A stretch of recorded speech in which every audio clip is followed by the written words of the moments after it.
County, Polk, Florida.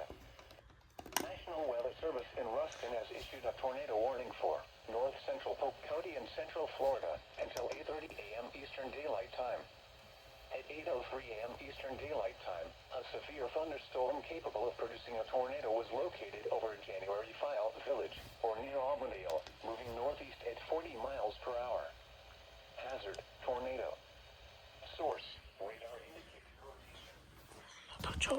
Flying debris will be dangerous to those caught without shelter. Mobile homes will be damaged or destroyed. Damage to roofs, windows, and vehicles will occur. Tree damage is likely. This dangerous storm will be near Winter Haven, Keene City, Auburndale, and Fussel's Corner around 8:10 a.m. Eastern Daylight Time. Other locations impacted by this tornadic thunderstorm include Davenport, Lake Alfred, Winter Haven Airport, Polk City, Inwood, and Eagle Lake. Take cover now. If your home is flooded, avoid flood waters. If possible, take shelter in an interior room. Avoid windows.